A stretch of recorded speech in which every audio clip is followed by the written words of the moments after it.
Jā, paldies, Danai, par doto vārdu. Mans vārds ir Kristīna Dūdiņa, un tad iesākumā saistībā ar atbalsta programmu, tad kā vispār tā ir sākusies un kā radusies. Taisnīgās pārkārtošanas fonds ir Eiropas komisijas iniciatīva, kas vērsta uz fosilo kurināmo pārkārtošanos. Un līdz ar to uz tā pamata ir izstrādāts arī Latvijas taisnīgās pārkārtošanas teritoriālais plāns, kura ietveros Latvijas galvenais mērķis ir līdz 2030. Gadam pakāpeniski pārtraukt kūdras izmantošanu enerģētikā. Tas, protams, ir saistīts ar to, lai samazinātu siltumnīca efektu gāzu emisijas tieši zemes izmantošanas, zemes ierīkošanas un mežsaimniecības sektorā. Arī atbalsta programmas pats pamats ir kūdras ilgspējīgas izmantošanas pamatnostādnes, kurā ir šīs trešais pielikums, aprakstot visas un apkopotās vēsturiskās kūdras ieguves vietas Latvijā. Noteikti semināra sākumā jau tika pieminētas tās mērķteritorijas, kas iekļaujas mūsu tvērumā atbalsta programmā, bet ir vēl dažas nianses, kas tad ir svarīgas, lai pretendētu uz atbalstu. Tad šai teritorijai jābūt iepriekš minēto pamatnostāņu 3. pielikumā pieminētām, jābūt kādā no šiem reģioniem Kurzemē, Zemgalē, Vidzemē vai Latgalē, kā arī nav teritorija iespējams piemērot piesārņotājs maksā principu. Par to es nedaudz arī vēlāk prezentācijā pastāstīšu. Un tad, lai saprastu, kā šis kūdras ilgspējīgas izmantošanas pamatnostāņu 3. pielikums izskatās šobrīd, tad šī projekta ietveros Puru Vēdzīmes ir veikts ļoti apjomīgs inventarizācijas darbs, un kā rezultātā ir pieejami tajos saitēs, kas būs jums pēc prezentācijas būs pieejami. Jūs varēsiet arī apskatīties, kur atsevišķi ir sagatavotas datu kops par pašvaldību īpašumā un privāti īpašumā esošajām teritorijām, kur ir arī katram īpašumam un zemes vienībai jūs varēsiet paskatīties atbilstošo informāciju, kāda ir apkopota, kas ir aktualizēta uz šo brīdi. Par atbalsta saņēmējiem. Kopumā atbalsta programma tiks īstenota 2 atlasēs, ierobežotā un atvērtā. Ierobežotā atlasē varēs pieteikties pašvaldības, kas ir identificētas šajā inventarizācijā. Tās būs Cēsis, Gulbene, Valmiera, Bauska, Dienvidkurzemes, Saldus, kā arī Prēļu un Rēzeknes novada pašvaldības. Savukārt atklātā atlasē varēs pieteikties privātpersonas, kuru īpašumā, valdījumā, turējumā vai uz tām ir abūs tiesība šī vēsturiskā kūdras iegūs vieta, kā arī īpašnieka pilnvarota persona. Projekta īstenošanā abi atbalsta saņēmēju veidi var piesaistīt sadarbības partners. Pašvaldības var piesaistīt kādu privātpersonu vai privātpersonas pašvaldību vai kādu citu privātpersonu, ja nepieciešams. Jau iepriekš seminārā ir izskanējuši tie revitalizācijas veidi, kas tiks atbalstīti, un mēs esam tos apkopojuši tādos 4 galvenais blokos – renaturalizācija, meža ieaudzēšana, ūdens tilpju veidošana, kā arī ilgadīgo stādījumu audzēšana, kur ietilpst krūmmelnenes, lielokdzērvenes un palidu kultūras. Par piemērotāko revitalizācijas veidu izvēli arī jau tika minēts seminārā. Tātad galvenais ir atcerēties, ka šajās stratēģijās revitalizācijas jūsu vēlmes un arī iespējas tieši uz attiecīgo teritoriju tiks jau izstrādāts jūsu vietā, bet tā kā mēs paredzam, ka ir arī kādi, kas varbūt šo iespēju neizmantos, tad, lai pieteiktos atbalstam, būs jāiesniedz individuāls risinājums, kas balstīts ekspertu atzinumos. Un svarīgi arī varbūt izvērtējot teritoriju, saprast un atcerēties, ka vienā zemes vienībā ir iespējami vairāk risinājumi, it īpaši skatoties uz dabiskajiem jau esošajiem apstākļiem. Ja, piemēram, ir jau ūdens tilpnes vai kāda apmežošana jau notikusi, tātad mēs nemēģinam pārvērst to visu, bet mēs skatāmies, kā varam to zemes vienību varbūt izmantot plašāk, arī vairākos revitalizācijas veidos tajā skaitā. Tad nedaudz par projektu iesniedzēju, kas viņam būs jādara. Tam ir jāplāno darbības atbilstoši šīm stratēģijām vai atzinumiem. Ir jāplāno projektā sasniedzamie rādītāji, par ko nedaudz vēlāk arī pastāstīšu. projekta iesniedzējs nedrīkst būt administratīvi sodīts, un uz projekta iesniegšanas dienu šī sodāmība nav dzēsta, kā arī nedrīkst būt nodokļu vai sociāla iemaksu parāds vairāk par 150 eiro. Projekta iesniedzējiem jāsaskaņo plānotās darbības ar blakus esošo teritoriju īpašniekiem, lai, protams, kaimiņiem nav pārsteigumu īstenojot projektu, ka kaut kas ūdens tiek pacelts vai tieši ir nosusināts, kā arī jāizvērtē principu piesārņotais maksā atbilstību un jāveic teritorijas ekosistēmu pakalpojumu un sociālo-ekonomisko novērtējumu. Šeit tad es vēlos ar lielu piebildu pateikt, ka ir šiem diviem galvenajiem blokiem jau gatavi materiāli. Par tiem es arī nedaudz tālāk pastāstīšu. Tātad par piesārņotais maksā. Tas nozīmē, ka šobrīd teritorijās nevar notikt aktīva kūdras ieguve. Konkrētai teritorijai nav spēkā esošas kūdras atļaujas vai licences, kā arī šeit nav uzsākti jau rekultivācijas darbi to normatīvo aktu izpratnē, kas ir jāveic pēc derīgo izrakteņu ieguves. Piemēram, ja kaitējumu veicējs uzņēmums vēl joprojām darbojas, kas ir veicis šo kūdras ieguvi, bet teritorija nav rekultivējis, tad var piemērot principu piesārņotais maksā un līdz ar to mūsu atbalstam nekvalificējas. Par šo kopsavilkumu informācija arī ir pieejama. Ir pieejams gan plašāks ziņojums, bet svarīgākais, lai izprastu tieši piesārņotais maksā principu, ir šie pirmie tie pielikumi, uz kuriem arī ir saites, jo tur ir atsevišķi arī Excel apkopojums, kur ir arī izvērtēts šis piesārņotais maksā. Līdz ar to, apskatot savu teritoriju, atverot vaļā šo datni, var apskatīties, vai jūsu teritorija atbilst vai neatbilst principu piesārņotais maksā. Par ekosistēmu pakalpojumiem. Tie ir labumi, ko cilvēks iegūst no dabas, kas ir materiāli resursi, ogas, kokmateriāli, ūdens, regulējošā funkcija, ūdens attīrīšana, klimata stabilizācija, kā arī kultūras pakalpojumi, tā skaitā ainavas estētiskā vērtība un zinātniskā izglītojošā nozīme. Kā jau iepriekš minēju, tad par šīm ir izstrādāts vadlīnijas, lai jums atvieglotu šo novērtējumu, kā arī tas ir kā metodiskais atbalsts tieši projekta iesniedzējiem. Pirmā saite būs uz pašām vadlīnijām, kur ir vairāk plašāk pastāstīts tieši, kas ir ekosistēma pakalpojumi, kā vispār tie tiek integrēti, varbūt tā izvērtējumā, kā arī ir pielikums, kas izskatās kā Excel fails, kurā ir atbilstoši savai konkrētai situācijai. Jūs varat tās augšējās šūnas atbildot uz jautājumiem, saprast un izvērtēt tos ekosistēmu pakalpojumus jūsu teritorijai. Visas šūnas, izņemot tās, kuras jums ir jāizpild, ir noslēgtas, līdz ar to jūs nejauši nevarēsiet aizpildīt kaut ko lieku vai arī kaut ko samainīt, un tad tādu arī failu tieši šo Excel vajadzēs pievienot projekta iesniegumam. Par sociālo-ekonomisko ietekmi. Tas ir novērtējums, kas sniedz informāciju, kā izvēlētais revitalizācijas veids ietekmē teritoriju kopumā un kas izteikti monitoros, iegūmos vai zaudējumos.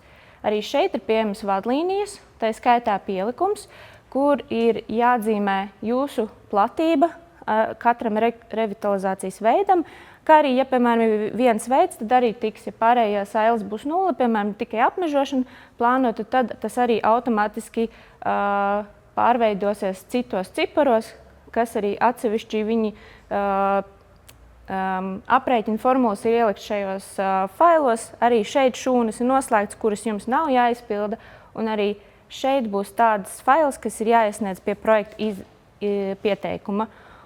Iesniedzot abus šos failus, gan iepriekšējo, gan šo, tad jūs esat veikuši šos ekosistēmu pakalpojumu novērtējumu un sociālo-ekonomisko ietekmes novērtējumu. Par nenodarīt būtisku kaitējumu, kas ir princips, vides aizsardzības princips, kas nosaka, ka saimnieciskā darbība, veiktie ieguldījumi vai publiskais finansējums nedrīkst būtiski kaitēt nevienam no šiem 6 galvenajiem vides mērķiem, kā klimata pārmaiņu mazināšana, pielāgošanās klimata pārmaiņām, ilgtspējīga ūdens un jūras resursu izmantošana aizsardzība, pārējais uz aprits ekonomiku, piesārņojuma novēršanas un kontrole, kā arī bioloģiskās daudzveidības un ekosistēmu aizsardzība un atjaunošana. Šī principa piemērošana ir ļoti būtiska, lai garantētu, ka veiktie ieguldījumi ar Eiropas Savienības fondu atbalstu netiktu finansētas tādas darbības, kas varētu būtiski kaitēt videi un būt pretrunā ar kopējiem Eiropas Savienības klimata mērķiem. Nedaudz par to, kas varbūt projektā ir jāievēro, lai šo principu arī piemērotu. Projekta ietvaros būs pienākums ievērot šādas prasības, un uzreiz jau ir tāda piebilde, kur tas attiecināms, jo ir daudzi varbūt nosacījumi, kas uz jūsu projektu tieši neattieksies. Piemēram, putnu ligzdošanas periodā ievērot koku ciršanas aizliegumu.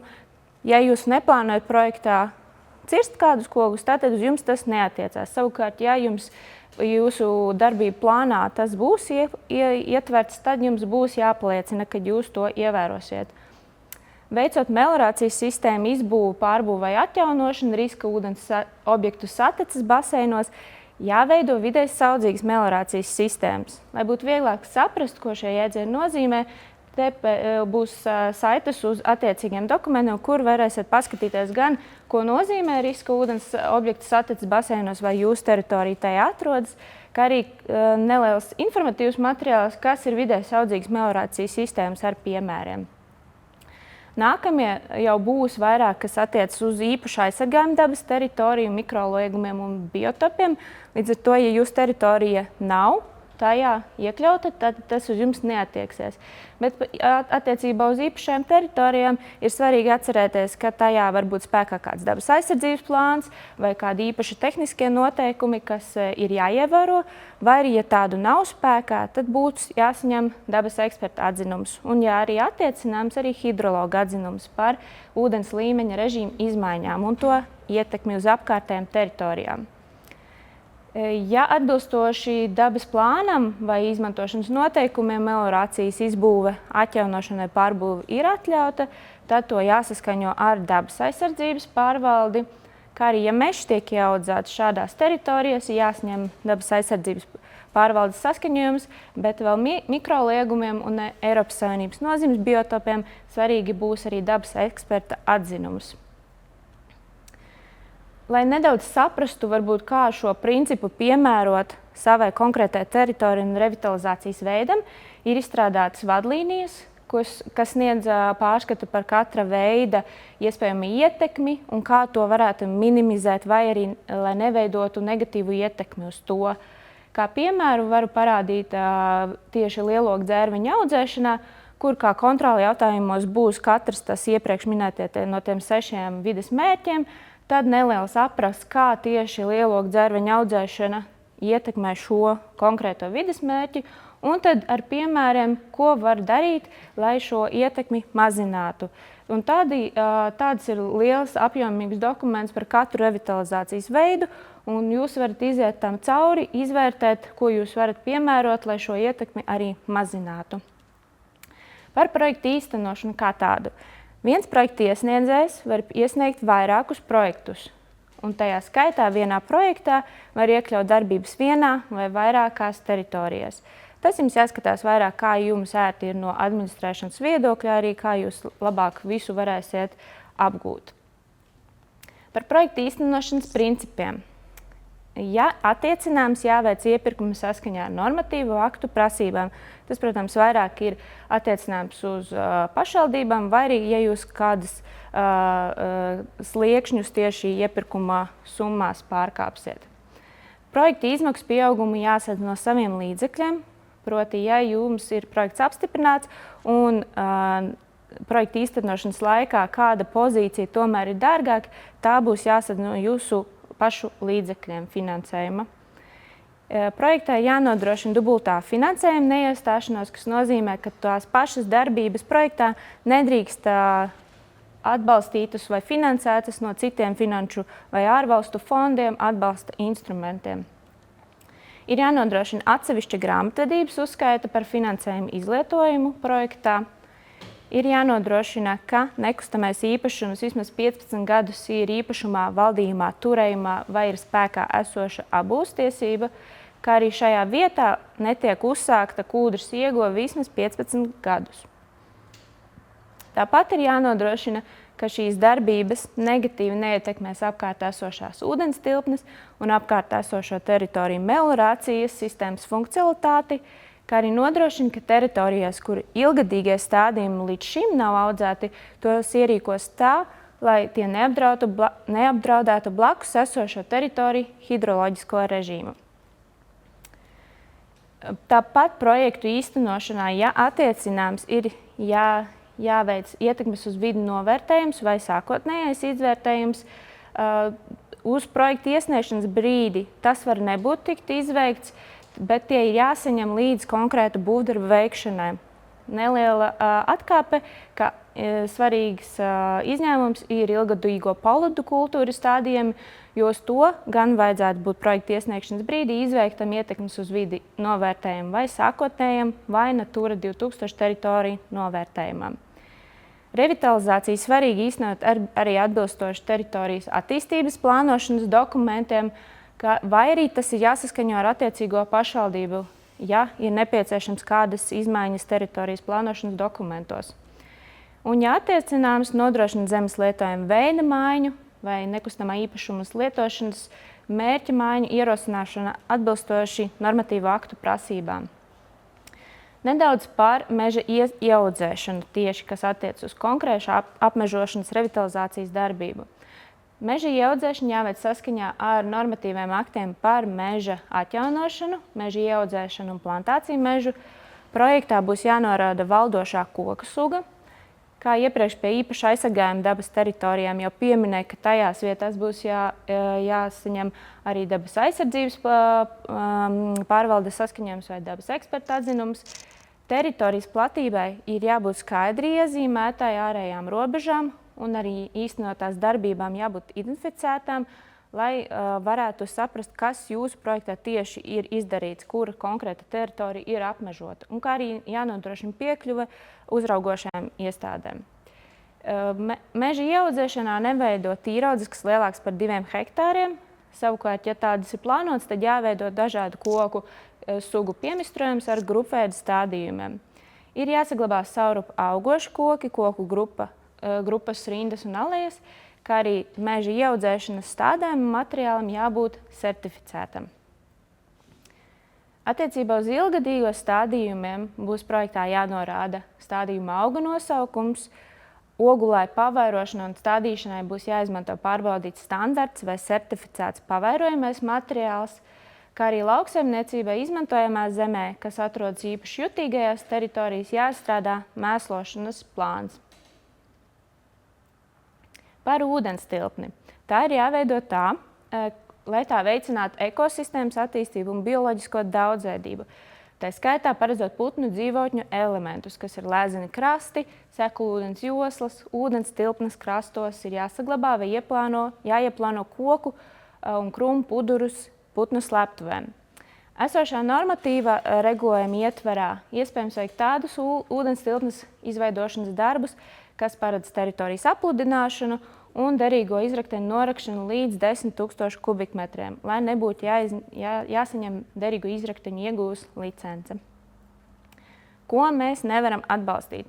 Ja, protams, projekta iesniedzējs administratīvi sodīts saskaņā ar meža likumu un tā sodāmība nav dzēsta uz projekta iesniegšanas dienu, par Ziemassvētku eglīšu stādījumiem, par koku audzēšanu, izcirtme atvasājos, kā arī ātraudzīgo koku audzēšanu enerģijas ražošanai, kā arī nevietējo sugu audzēšanai, par tādu meža ieaudzēšanu, kuru koku skaits 1 hektārā ir mazāks par minimālo skaitu, lai to atzītu par mežaudzi, par meža ieaudzēšanu ilgadīgo zālē platībās, tā skaitā bioloģiski vērtīgos zālājos vai putnu zālājos, kā arī par meliorācijas sistēmas izbūvi, pārbūvi un atjaunošanu dabiskās ūdenstecēs un ūdenstilpnēs un par drenu un drenu kolektoru iegādi un uzstādīšanu.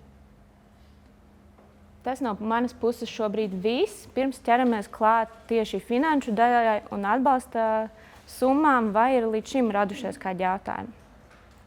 Man ir jautājums par to, jūs teicāt, kad nevarēs pieteikties, ja cilvēki pēc 15 gadu laikā nevarēs veikt kūdras ieguvi. Man ir jautājums par to, kad vairāk šajās degradētajās teritorijās ir tomēr, veicot pētījums, ir atklāts, ka tur apmēram tur ir 3, 4, 5 metri, pat arī ir šīs te kūdras slāņu biezums. Tas nozīmē, ka arī šo nekādā gadījumā nedrīkst būt šī kūdras iegūta, ir jāveic kāds cits pasākums, nevis šī iegūta šajā degradētajā teritorijā. Tā es saprotu.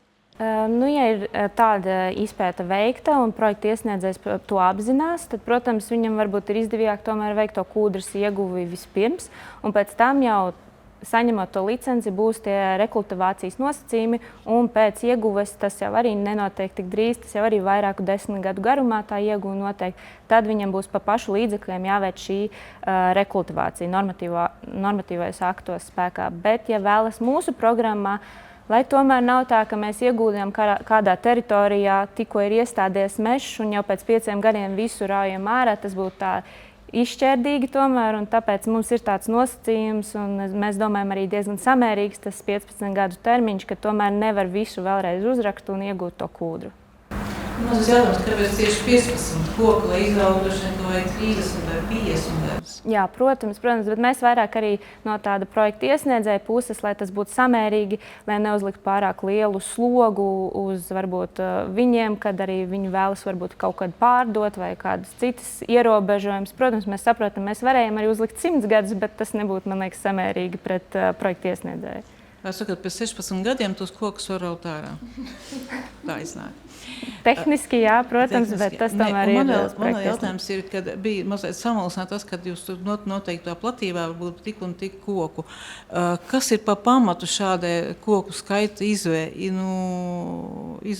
ka tieši tāds koku skaits?